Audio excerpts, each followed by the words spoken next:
제8장. 지혜가 부르지 아니하느냐? 명철이 소리를 높이지 아니하느냐? 그가 길가의 높은 곳과 내거리에 서며 성문 곁과 문어기와 여러 출입하는 문에서 불러 이르되, 사람들아, 내가 너희를 부르며 내가 인자들에게 소리를 높이노라. 어리석은 자들아, 너희는 명철할지니라. 미련한 자들아, 너희는 마음이 밝을지니라. 너희는 들을지어다. 내가 가장 선한 것을 말하리라. 내 입술을 열어 정직을 내리라. 내 입은 진리를 말하며 내 입술은 악을 미워하느니라. 내 입의 말은 다 의로운즉 그 가운데 굽은 것과 패역한 것이 없나니 이는 다 총명 있는 자가 밝히야 하는 바요 지식 얻은 자가 정직하게 여기는 바니라. 너희가 은을 받지 말고 나의 훈계를 받으며 정금보다 지식을 얻으라. 대저 지혜는 진주보다 나음으로 원하는 모든 것을 이에 비교할 수 없음이니라.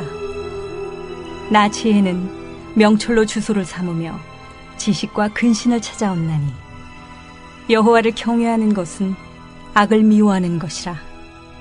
나는 교만과 거만과 악한 행실과 패역한 입을 미워하느니라. 내게는 계략과 참 지식이 있으며 나는 명철이라. 내게 능력이 있으므로 나로 말미암아 왕들이 치리하며 방백들이 공의를 세우며 나로 말미암아 재상과 존귀한 자 곧 모든 의로운 재판관들이 다스리느니라. 나를 사랑하는 자들이 나의 사랑을 입으며 나를 간절히 찾는 자가 나를 만날 것이니라. 부귀가 내게 있고 장구한 재물과 공의도 그러하니라. 내 열매는 금이나 정금보다 나으며 내 소득은 수는보다 나으니라. 나는 정의로운 길로 행하며 공의로운 길 가운데로 다니나니 이는 나를 사랑하는 자가 재물을 얻어서 그 곳간에 채우게 하려 함이니라. 여호와께서 그 조화의 시작 곧 태초에 일하시기 전에 나를 가지셨으며 만세 전부터 태초부터 땅이 생기기 전부터 내가 세움을 받았나니 아직 바다가 생기지 아니하였고 큰 샘들이 있기 전에 내가 이미 났으며 산이 세워지기 전에 언덕이 생기기 전에 내가 이미 났으니 하나님이 아직 땅도 들도 세상 진토의 근원도 짓지 아니하셨을 때라. 그가 하늘을 지으시며 궁창을 해면에 두르실 때 내가 거기 있었고 그가 위로 구름 하늘을 견고하게 하시며 바다의 샘들을 힘있게 하시며 바다의 한계를 정하여 물이 명령을 거스르지 못하게 하시며 또 땅의 기초를 정하실 때에 내가 그 곁에 있어서 창조자가 되어 날마다 그의 기뻐하신 바가 되었으며 항상 그 앞에서 즐거워하였으며 사람이 거처할 땅에서 즐거워하며 인자들을 기뻐하였느니라. 아들들아, 이제 내게 들으라. 내 도를 지키는 자가 복이 있느니라. 훈계를 들어서 지혜를 얻으라. 그것을 버리지 말라.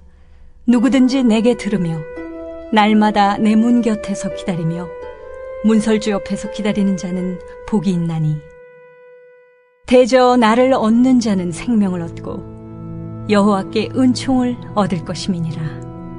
그러나 나를 잃는 자는 자기의 영혼을 해하는 자라. 나를 미워하는 자는 사망을 사랑하느니라.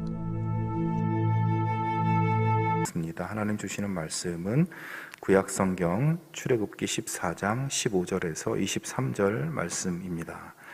다 같이 일어나서 하나님의 말씀을 경청하겠습니다. 하나님 말씀을 봉독하겠습니다. 여호와께서 모세에게 이르시되 너는 어찌하여 내게 부르짖느냐. 이스라엘 자손에게 명령하여 앞으로 나아가게 하고 지팡이를 들고 손을 바다 위로 내밀어 그것이 갈라지게 하라. 이스라엘 자손이 바다 가운데서 마른 땅으로 행하리라. 내가 애굽 사람들의 마음을 완악하게 할 것인즉 그들이 그 뒤를 따라 들어갈 것이라. 내가 바로와 그의 모든 군대와 그의 병거와 마병으로 말미암아 영광을 얻으리니 내가 바로와 그의 병거와 마병으로 말미암아 영광을 얻을 때에야 애굽 사람들이 나를 여호와인 줄 알리라 하시더니 이스라엘 진 앞에 가던 하나님의 사자가 그들의 뒤로 옮겨가매 구름 기둥도 앞에서 그 뒤로 옮겨 애굽 진과 이스라엘 진 사이에 이르러 서니 저쪽에는 구름과 흑암이 있고 이쪽에는 밤이 밝음으로 밤새도록 저쪽이 이쪽에 가까이 못하였더라. 모세가 바다 위로 손을 내밀매 여호와께서 큰 동풍이 밤새도록 바닷물을 물러가게 하시니 물이 갈라져 바다가 마른 땅이 된지라. 이스라엘 자손이 바다 가운데를 육지로 걸어가고 물은 그들의 좌우에 벽이 되니 애굽 사람들과 바로의 말들 병거들과 그 마병들이 다 그들의 뒤를 추격하여 바다 가운데로 들어오는지라. 아멘. 이것은 하나님의 말씀입니다. 아멘. 어제 저녁에 우리 기대했던 우리나라 축구팀이 멕시코에게 지고 말았습니다. 지난 수요일 저녁에는 이 온두라스라는 나라를 상대로 큰 승리를 거두었는데 그때는 참 좋았는데 안타깝게 되었죠. 이 온두라스 전에서는 우리가 무려 6골이나 넣었었는데 어제는 또 6골을 우리가 먹고 졌어요. 이 수요일에 6골을 우리가 성공시킬 때 6골 중에서 3골은 페널티킥으로 넣은 골이었습니다. 우리 선수들이 3번의 페널티킥 기회를 모두 성공시켜서 어렵지 않게 경기를 이길 수 있었습니다. 이 축구에서 페널티킥은 수비 선수의 어떤 방해도 없이 골키퍼와 1대1로 이렇게 맞서서 골을 넣을 수 있는 아주 좋은 기회이죠. 그래서 이 페널티킥의 성공률은 약 75%나 된다고 합니다. 그러니까 페널티킥을 따내기만 하면 한 골을 넣은 것이나 다름없다. 그래서 굉장히 기뻐하고 좋아하는 것이죠.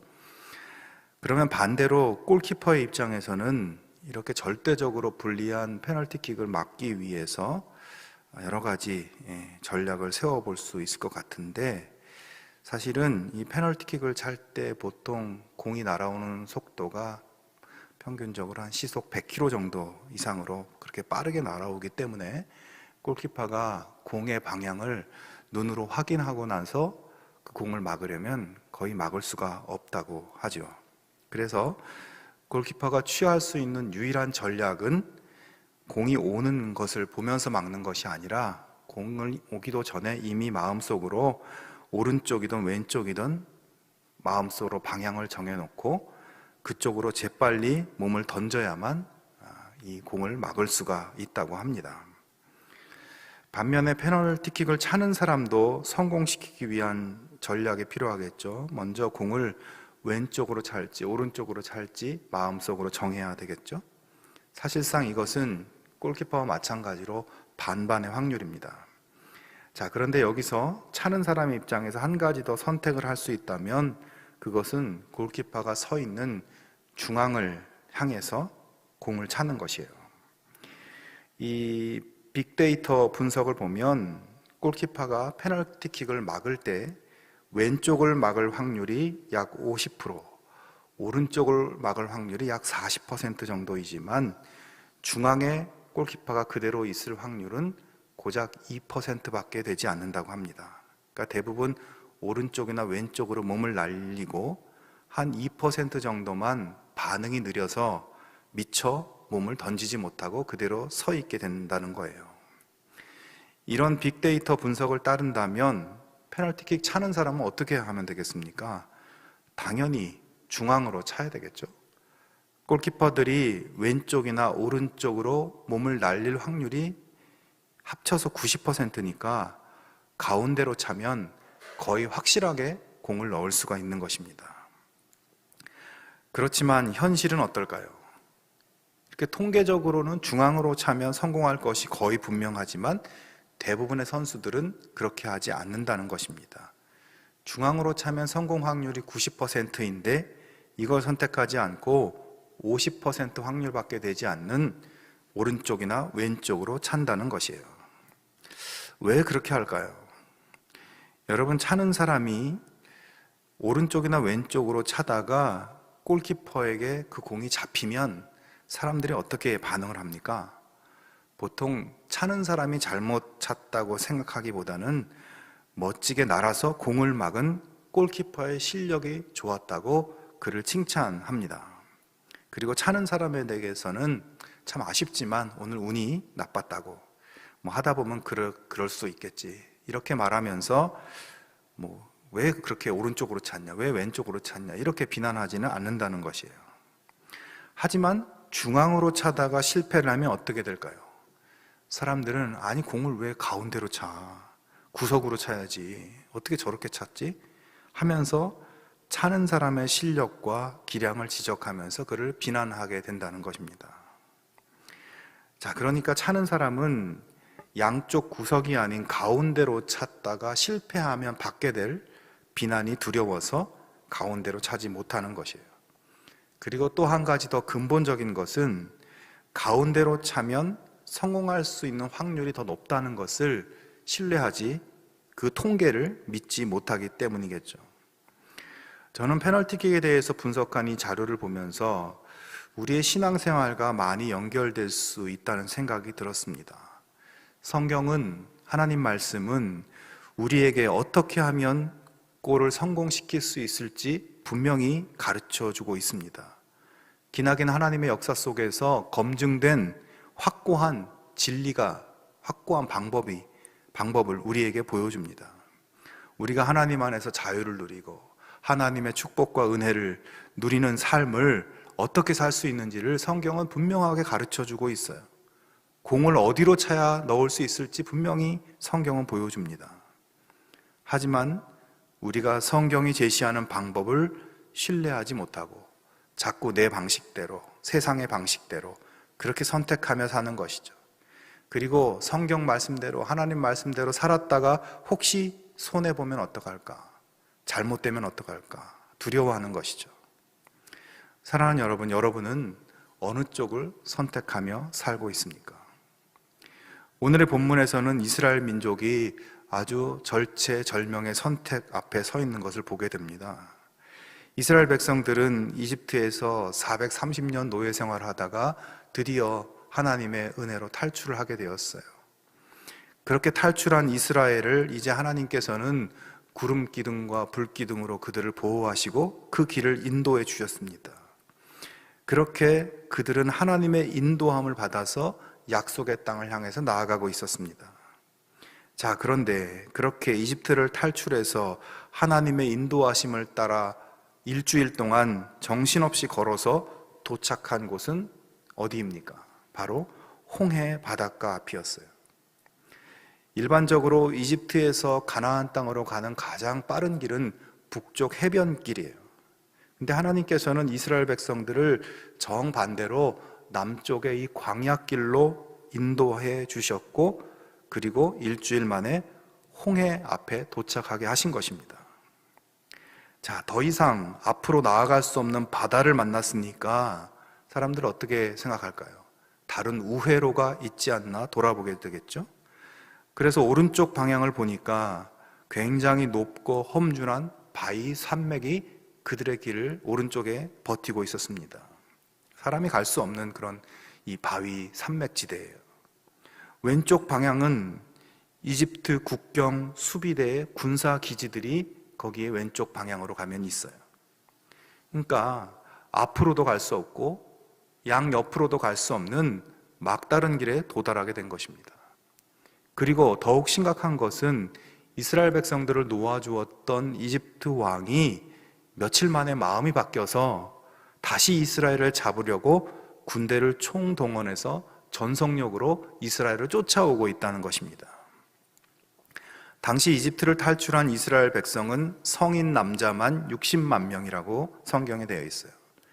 성인 남자만 60만 명이니까 전체 인구를 따지면 약 200만 명 정도의 규모라고 보여집니다. 지난주에도 말씀드렸지만 고대 사회에서 200만 명이나 되는 노예들이 한꺼번에 빠져나간다는 것은 사회의 기반이 되는 기초 노동력이 없어지는 것이죠. 아마 이스라엘 백성들이 빠져나간 그 일주일 동안 이집트의 모든 산업이 멈춰섰을 것입니다. 하나님의 10가지 재앙으로 국토는 황폐화되고 가축들은 다 죽고 농작물도 다 폐허가 되고 자식까지 잃어버렸고 이제 거기에다가 이제 이스라엘 노예들까지 다 놓아주고 나니까 국가의 존폐 자체가 위협을 받게 되는 것이죠. 그래서 지금이라도 당장 이스라엘을 도로 잡아와야 되겠다 판단한 것입니다. 다시 이스라엘 백성들의 입장으로 돌아가 보겠습니다. 이집트에서 천신만고 끝에 수백 년 노예 생활을 마치고 탈출했는데 눈앞에는 건널 수 없는 망망대해가 있고 좌우에는 절벽 바위와 군사 기지가 가로막고 있습니다. 뒤로는 당시 세계 최강의 군대인 이집트 군대가 쫓아오고 있습니다. 완전히 도간에 든 쥐꼴이 된 것이에요. 해방과 구원의 기쁨도 잠깐이고 절망과 위기의 죽음의 이 상황들이 덮쳐오고 있습니다. 이 죽음과 절망의 상황 속에서 이스라엘 백성들과 모세는 다시 하나님께 부르짖었습니다. 앞뒤 좌우가 막히니까 이들이 위로 하나님을 본 것이죠. 위로 하늘을 바라볼 수밖에 없었어요. 지금까지 도와주시고 함께 하신 하나님을 다시 바라보았습니다. 이렇게 부르짖는 이스라엘 백성들과 모세에게 자, 하나님은 뭐라고 말씀하셨을까요? 15절 말씀에 보면 여호와께서 모세에게 이르시되 너는 어찌하여 내게 부르짖느냐? 이스라엘 자손에게 명령하여 앞으로 나아가게 하라. 그리고 너는 지팡이를 들고 손을 바다 위로 내밀어라. 자, 하나님은 기도하는 이스라엘 백성들과 모세에게 앞으로 나아가라 라고 말하고 있습니다. 아니, 하나님이 뭘 잘못 드셨나? 여러분, 지금 이스라엘 백성들의 앞에는 무엇이 가로막고 있나요? 홍해 바다입니다. 작은 시냇물이 아니고 바다가 있는 거예요. 바다를 향해 앞으로 나아가라. 이게 무슨 말도 안 되는 소리입니까? 여러분, 이스라엘 백성들과 모세는 하나님께 부르짖어서 기도하면 지금까지 인도해 주신 하나님께서 그들이 생각하지 못한 어떤 특별한 구원의 방도를 말씀하실 것이라고 기대했습니다. 얘들아, 오른쪽으로 가봐라. 거기 바위 산맥이 있지만 내가 너희들을 위해서 비밀 통로를 마련해 두었으니까 그쪽으로 가봐라. 아니면 얘들아, 왼쪽으로 가봐라. 거기 군사기지가 있지만 내가 큰 우레를 발해서 그 군사기지를 없애놓겠다. 그리로 가봐라. 아니면 얘들아, 뒤로 돌아가봐. 이집트 군대가 너희를 쫓고 있지만 내가 천군 천사를 보내서 그들을 다 없애버리겠다. 하나님이 뭐 이렇게 좀 인간적으로 납득이 되게 말씀하시면 좋은데 다짜고짜 앞으로 가라 말씀하세요. 바다를 향해 나아가라. 참으로 어이가 없는 이야기입니다. 이거 뭐 죽으라는 소리 같아요. 이스라엘 자손에게 명령하여 앞으로 나아가게 하라. 앞으로. 사랑하는 여러분, 하나님의 이 말씀이 여러분에게는 어떤 느낌으로 다가옵니까? 여러분의 삶 속에서 어떤 위기를 만났습니다. 전후 좌우 어디를 봐도 해결 방법이 보이지 않고 전부 죽을 길입니다. 위로 하나님께 기도합니다. 살 길을 달라고, 이 문제를 좀 해결해 달라고. 기도하고 나서 가만히 보니까 내 생각에는 그나마 오른쪽이나 왼쪽으로 가면 좋을 것 같은데 하나님이 가장 말도 안 되는, 가장 안 좋아 보이는 길로 가라고 하십니다. 이럴 때 우리는 어떤 선택을 해야 될까요? 저는 오늘의 말씀을 읽으면서 내가 모세였다면, 내가 이스라엘 백성이었다면 좌우가 막혀있고 뒤에는 적들이 죽일 듯이 쫓아오고 있고 앞에는 망망대해가 있는데 그리로 가라고 하신다면 나는 어떻게 할까? 저 같으면 그 말을 안 듣고 아마 뒤로 돌아서서 이집트 군대에게 항복했을 것 같아요. 그게 그나마 목숨을 건질 수 있는 최선의 방법이라고, 가장 합리적인 방법이라고 판단했을 것 같습니다. 자, 그런데 이제 모세는 하나님의 말씀을 따라서 바다를 향해서 손을 펼칩니다. 이 모세도 참 보통 사람은 아닌 것 같아요. 하나님 지팡이를 손에 잡고 바다 위로 내밀라고 하니까 하나님 말씀하신 대로 그대로 그렇게 행동한 것입니다. 자, 그러자 어떤 일이 일어날까요? 갑자기 동쪽에서 바람이 불어오기 시작합니다. 여러분, 이 동쪽에서 불어오는 바람은 보통 바람이 아닙니다. 지금 이스라엘 사람들이 서 있는 이곳에서부터 동쪽에는 바로 아라비아 사막이 있었어요. 그러니까 동풍이 불었다는 말은 이 아라비아 사막으로부터 아주 뜨거운 열풍이 이쪽을 향해서 불어왔다는 의미입니다. 모세가 손을 들자 뜨거운 사막의 열풍이 밤새도록 바다 위로 몰아칩니다. 바닷물이 심하게 출렁거리고 요동을 치고 결국 이 바람길을 따라서 바닷물이 양쪽으로 물러나 벽처럼 서게 되었다고 성경은 말씀하고 있어요. 그리고 여러분, 이 뜨거운 열풍이 불어오니까 이 바닥의 진흙 뻘들이 이 뜨거운 바람에 의해서 다 마른 땅이 되지 않았겠습니까? 이스라엘 백성들의 눈앞에 상상할 수 없는 기적이 펼쳐진 것입니다. 바다를 향해 나아가라고 말씀하신 하나님께서 자기 말에 책임을 지고 있는 모습, 광경을 보고 있어요. 바다의 길을 만들어 주신 것입니다. 이제 어떻게 해야 되나요? 그들은 하나님 말씀을 따라 바다 가운데 펼쳐 놓으신 마른 땅을 걸어가기만 하면 되는 것이에요. 하지만 여러분, 여기서 이것을 한번 생각해 보기 바랍니다. 지금 바다가 갈라져서 바닷물이 좌우에 벽이 되어 있는 이 장면이 눈앞에 펼쳐져 있어요. 이 장면에서 그들이 그 쏟아질 듯이 위태롭게 서 있는 이 바닷물 한가운데로 들어가야 하는데 이 길로 발을 떼는 것이 과연 쉬운 일이었을까? 여러분 생각에는 어떻습니까? 지금 이스라엘 백성들은 이 오합지졸의 노예들일 뿐입니다. 잘 훈련받은 일사불란한 그런 조직을 갖추고 있는 그런 무리들이 아니에요. 그런 사람들이 200만 명이 신속하게 바다 가운데로 지나간다. 쉽지 않은 일이에요.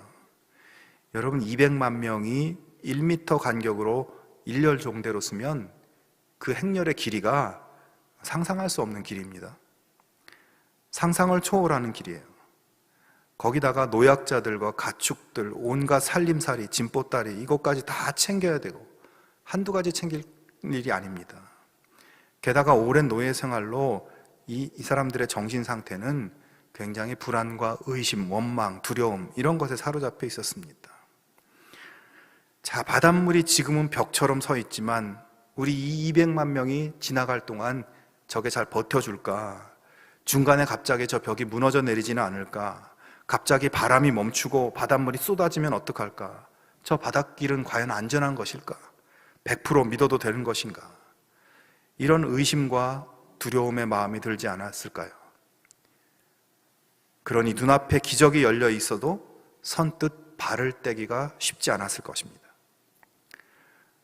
성도 여러분, 바로 여기에 이 기적을 완성시키는 마지막 퍼즐이 있는 거예요. 하나님은 지금 바다를 갈라서 길을 만들어내시는 놀라운 기적을 그들 앞에 펼쳐주셨습니다. 그리고 나의 이 기적 속으로 들어오라고 말합니다. 여기서 이제 이스라엘 백성이 그 하나님의 말씀, 받아들이기 힘든, 순종하기 힘든 그 명령을 믿음으로 받아들이고 그 기적의 현장으로 발걸음을 한 걸음 내디뎌야만 마침내 이 기적이 완성되는 것이에요. 반대로 하나님의 기적을 의심하고 두려워하면서 그리로 들어가지 않는다면 이 기적은 이루어지지 않는 거예요. 기적이 완성될 수가 없는 겁니다. 자, 결과는 어떻게 되었나요? 모세와 이스라엘은 하나님 말씀을 따라 바닷속으로 걸어 들어갔습니다. 인간적인 계산, 합리적인 사고, 자기들의 경험이나 두려움의 감정, 의심의 마음 이런 것들을 떨쳐버리고 하나님의 말씀을 따라 행동했어요. 기적 속으로 들어갔습니다. 마침내 그들은 하나님의 기적의 역사의 주인공이 되었습니다. 성도 여러분, 여러분의 삶에 기적이 필요하십니까? 우리에게 기적은 어떻게 일어날까요? 기적은 하나님의 말씀을 따라 우리가 행동할 때 일어납니다. 이스라엘 백성들이 앞으로 가라는 하나님 말씀을 믿고 말씀을 따라 순종하며 행동했을 때 홍해의 바다를 육지처럼 건너는 기적의 주인공이 된 것처럼 우리가 앞뒤가 꽉 막혀 있고 삶이 답답하고 낙심이 되고 어떤 출구도 보이지 않는 상황 속에서 하늘을 보며 기도하면서 하나님 주시는 말씀을 따라 순종하며 행동할 때 기적이 나의 현실이 되는 것입니다. 그런데 우리는 이런 생각을 할 수도 있어요. 나도 기도할 만큼 했고 하나님 말씀을 따라 나도 열심히 살아왔는데 왜 나에게는 기적이 없고 일도 잘 안 풀리고 나는 왜 이렇게 힘드냐는 것이죠. 여러분, 우리가 우리 자신에게 조금 더 정직해져야 됩니다. 이스라엘 백성들 그리고 모세처럼 도저히 할 수 없는 상황 속에서도 기도하고 믿음을 가지고 하나님 말씀대로 순종하면서 과연 정말 우리가 그렇게 살아왔느냐는 것이에요. 하나님, 이번 달에는 매출이 이렇게 떨어졌는데 제가 이번 달에는 11조를 드릴 수 없겠습니다. 상황이 나아지면 그때 가서 해보겠습니다. 하나님, 우리 아이가 지금 고3인데 참 주의를 지키기가 힘드네요. 학원도 가야 되고, 우리 아이 대학 가면, 그리고 그렇게 되면 나중에 보낼게요. 하나님, 저 사람이 나를 이렇게 힘들게 하는데 내가 어떻게 저 사람을 용서하고 사랑할 수 있겠습니까? 내가 좀 분이 풀리고 저 사람이 좀 바뀌고 순하게 나오면 그때 가서 내가 생각해 볼게요. 여러분, 이렇게 말하면서 하나님께서 우리에게 요구하시는 명령을 우리는 미뤄오지 않았습니까? 여러분, 어떤 상황 속에서도 우리가 하나님의 명령에 순종하며 그 상황을 말씀으로 돌파해 나갈 때 우리의 문제가 기적처럼 열려질 것이라는 것을 믿으실 수 있기를 바랍니다. 여러분, 하나님이 하라고 하는 대로 좀 해보실 수 있기를 바랍니다. 성경을 통해 나에게 말씀하시는 하나님의 명령을 있는 그대로 한번 해보기 바랍니다.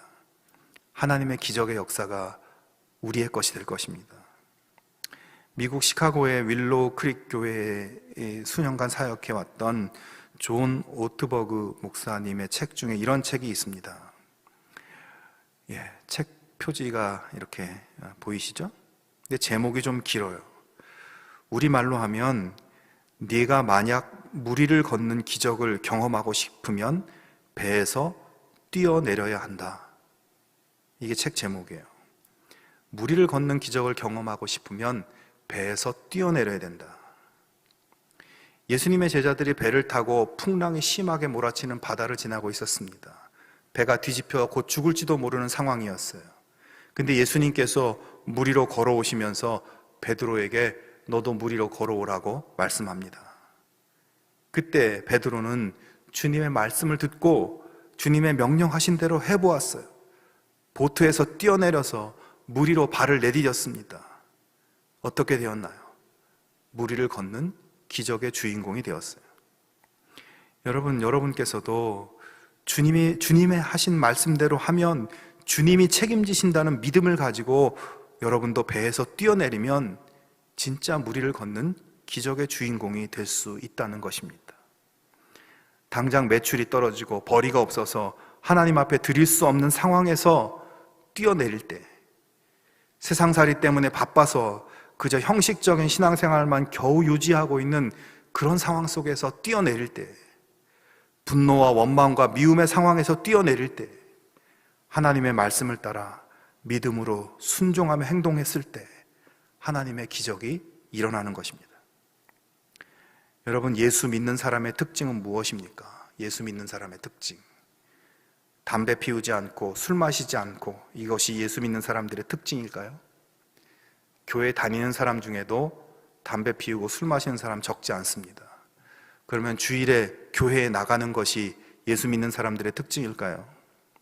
그러면 주일에 교회에 나가는 사람들은 다 예수 믿는 사람들일까요? 교회만 다닌다고 예수 믿는 사람이라고 할 수 있을까요? 지금 밖에 나가보면 예수 믿는 사람과 믿지 않는 사람이 잘 구분이 됩니까? 그러면 예수 믿는 사람은 어떤 사람인가요? 예수 믿는다는 게 뭔가요? 하나님 말씀대로 행동하면서 말씀대로 살면 하나님이 책임져 주시고 내 삶에 기적이 일어날 것을 믿고 말씀의 기준을 따라서 행동하며 사는 사람이 바로 예수 믿는 사람입니다. 하나님 말씀을 있는 그대로 행동으로 옮기는 사람, 상황에 타협하지 않고 상황 속에 갇혀있지 않고 상황의 보트에서 하나님의 바다로 뛰어내릴 수 있는 사람, 그래서 하나님의 기적을 살아가는 사람, 그 사람이 바로 예수 믿는 사람입니다. 살다 보면 갑자기 하던 일이 잘 안 되고 집안 살림이 어려워지고 자녀가 속을 썩이고 말을 듣지 않고 갑자기 건강이 악화되기도 하고 나를 괴롭히는 사람도 만나고 그럴 수 있습니다. 내가 고민하고 걱정해도 해답이 없습니다. 그때 눈을 들어 하나님께 기도할 수 있기를 바랍니다. 하나님의 역사하심을 부르짖어 간구하기 바랍니다. 그리고 나서 잠잠히 성경을 통해, 묵상을 통해, 설교 말씀을 통해 말씀하시는 하나님의 말씀에 귀를 기울이고 내가 놓치고 있는 말씀을 붙잡고 그 말씀대로 행동할 수 있기를 바랍니다. 여러분 삶 속에 하나님의 기적이 일어날 것입니다. 우리가 만나는 그 모든 고난과 어려움들, 문제들은 모두 하나님의 기적을 베푸시기 위한 준비 과정이에요. 이제 하나님 명령대로 발걸음을 내딛고 말씀의 빛을 향해 나아갈 때 우리 모두는 기적의 주인공이 될 것입니다. 하나님 말씀을 믿는 믿음의 행동으로 하나님의 위대한 기적의 백성들이 다 되실 수 있기를 주님의 이름으로 축원합니다. 함께 기도하겠습니다. 하나님 아버지, 답답하고 막혀있는 이 세상의 삶 속에 유일한 길이 되시고 빛이 되시고 구원이 되시는 우리 하나님을 온전히 바라볼 수 있게 하여 주시옵소서. 하나님이 오늘의 나를 향해 말씀하시는 것을 들을 수 있는 우리의 영적 귀를 열어주시고 그 말씀을 따라 순종하고 결단하며 말씀대로 실천할 수 있는 저희들이 될 수 있게 하여 주시옵소서. 그래서 하나님이 우리를 향해 베푸신 기적의 현장 속에 우리가 있게 하시고 우리 모두가 기적의 주인공이 되어서 하늘의 기쁨과 축복을 누릴 수 있게 하여 주시옵소서. 매일매일의 삶 속에 주님과 동행하며 주님을 기쁘시게 하는 거룩한 자녀의 삶을 살아갈 수 있게 하여 주시옵소서. 예수님의 이름으로 기도하옵나이다. 아멘.